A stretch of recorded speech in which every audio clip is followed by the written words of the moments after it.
Selamat pagi, salam. Hari ini kita merayakan pesta Pentakosta. Sebelum saya masuk ke dalam refleksi singkat tentang Pentakosta, baiklah kita lihat apa perayaan Pentakosta untuk umat Yahudi. Jadi sebelum zaman Yesus, sebelum Yesus lahir, orang Yahudi sudah merayakan pesta Pentakosta. Jadi perayaan Pentakosta bukan saja saat waktu Tuhan Yesus, tetapi waktu sebelum Tuhan Yesus hadir, mereka sudah merayakan pesta Pentakosta. Dan Pentakosta bagi umat Yahudi adalah pesta di mana mereka merayakan hasil panen. Jadi setiap hasil panen perdana itu dipersembahkan buat Tuhan. Dari kampung-kampung masih itu panen padi, panen pertama dia persembahkan mungkin ke Pastor Rocky kan. Jadi itu waktu sebelum zaman Tuhan Yesus. Waktu zaman Tuhan Yesus, perayaan yang sebelumnya hanya sebagai pesta hasil kebun berubah secara baru. Mereka mengingat tindakan Allah yang luar biasa pada zaman perjanjian lama, yakni ketika Tuhan memberikan dua loh batu kepada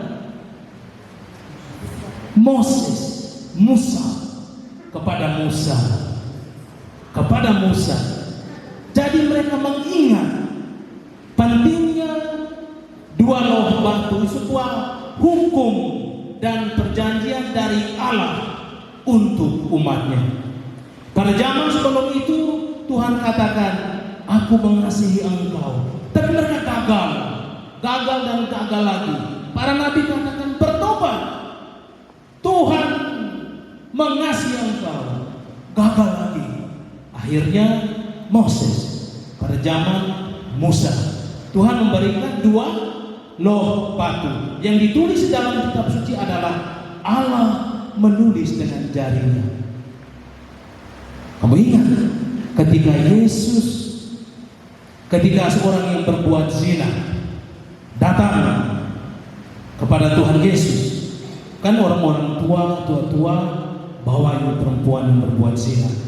Mereka bilang, Tuhan Yesus, ini orang kedapatan berbuat zina. Menurut hukum Musa, dia mesti dibunuh. Tapi apa yang Yesus lakukan? Dia tunduk ke tanah, menulis dengan jarinya. Ada hubungan apa ini jari? Pada perjanjian lama, Allah menulis dengan jarinya. Ketika Yesus dihadapkan dengan perempuan yang berbuat zina, dia tulis dengan jarinya. Artinya apa? Artinya Allah mengubah, mempunyai kuasa untuk mengampuni. Jadi mereka merayakan Pentakosta. Pada saat yang bersamaan, Maria dan rasul-rasul mereka kan takut. Yesus sudah wafat, takut setengah mati karena tentara Roma akan cari mereka dan penggal kepala mereka. Berkumpul, dan menurut hukum Yahudi, pertemuan yang bisa dikatakan doa jumlahnya berapa? Berapa jumlahnya? Berapa? Orang muda yang di ujung sana berapa? Youth Alive berapa itu? 200 yang bilang, ratenya 200. Yang lainnya paling kurang berapa supaya doa dikatakan sah secara hukum Musa? 120. Paling kurang 120. Nah, waktu para murid berkumpul di ruangan atas, jadi paling kurang banyak murid yang ikut, kira-kira 120. Dan yang terjadi adalah pada saat yang bersamaan murid-murid ini merayakan Pentakosta. Ya, mereka ingat Tuhan memberikan hukum baru kepada Musa. 10 hukum Musa. Dan dalam perjanjian itu Allah katakan, hai umat Yahudi, kamu adalah umatku dan aku adalah Allahmu. Cintailah aku dengan sepenuh hati. Pada saat yang bersamaan mereka merayakan Pentakosta, lalu mereka dengar apa? Tanda yang menandai waktu mereka berdoa. Gemuruh. Saudara, saya agak kaget, mungkin saya terlalu besar. Gemuruh. Jadi yang pertama itu mereka dengar. Yang kedua apa? Yang mereka lihat dalam bacaan pertama. Yang kedua mereka ada satu kata kerja, itu kunci. Mendengar dan mereka melihat api turun dari atas. Mereka mendengar gemuruh karena gemuruh angin yang begitu besar.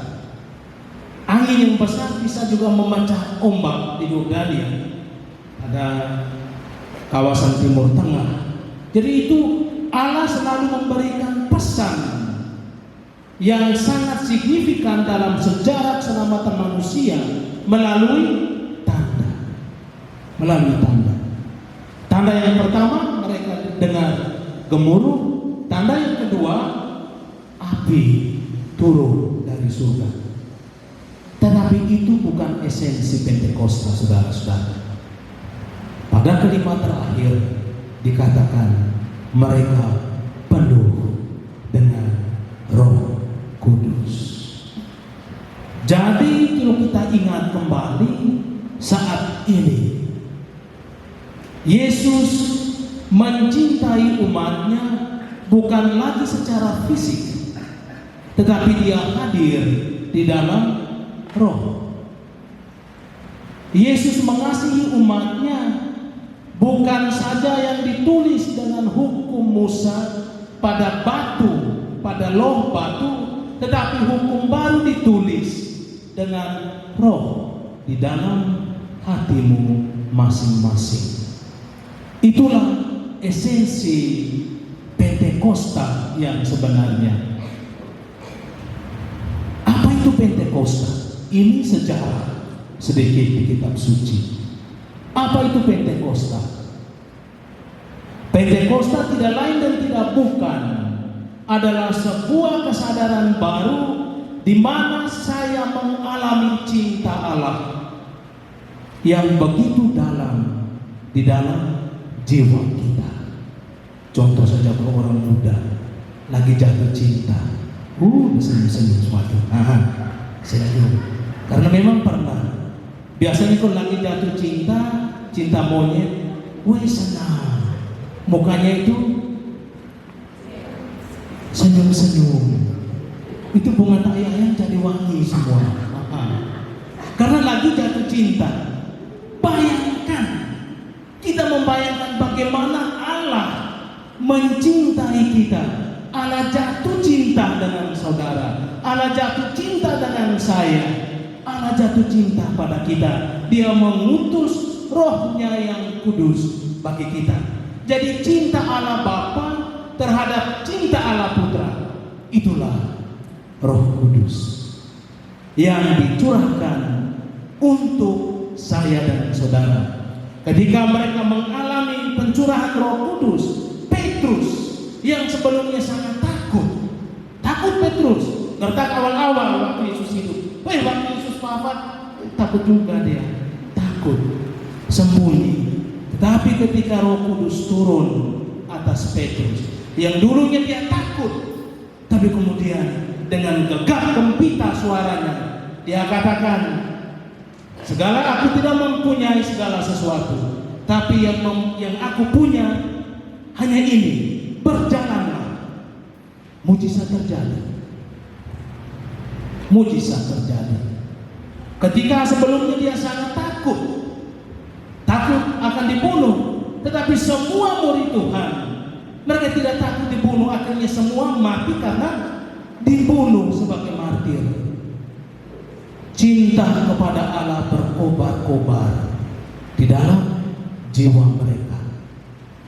Yesus hadir pada saat ini bukan secara fisik lagi, tetapi Yesus hadir dalam Roh-Nya yang kudus. Allah hadir bagi kita dalam Roh-Nya yang kudus. Karena itu saudara-saudari yang terkasih, yang penting buat kita adalah membuka hati dan batin kita agar kita diubah dan diperbaharui oleh Roh Kudus. Kalau sebelumnya Petrus itu takut, setelah mengalami Tuhan, setelah pencurahan Roh Kudus, dia berani kemana saja diutus, pergi dia sebagai seorang misionaris. Frater, kalau jadi imam, kemana Anda diutus? Pergi. Jangan dekat dengan orang, jangan dekat dengan barang, jangan dekat dengan uang. 3 hal ini membuat kehidupan imamat kita, kehidupan imamat saya bisa rubuh dalam seketika. Komitmen untuk mencintai adalah komitmen dari Roh Kudus. Yang diminta dari kita adalah membuka hati agar Roh Allah bekerja, bukan pada masa lampau. Kalau Allah hanya bekerja pada masa lampau, saya berhenti hari ini jadi imam, berhenti saya, tidak ada guna. Tapi karena kuasa dan Roh Allah saya alami sampai saat ini, saya bisa katakan puji Tuhan, damai, salam, karena Allah memberikan karunia yang berlimpah buat anaknya. Saya dan Anda, kita semua lemah dan rapuh di dalam hidup ini. Tidak ada satu orang pun yang katakan saya ini perfect, hebat saya luar biasa. Tidak. Kita luar biasa karena Tuhan memampukan kita.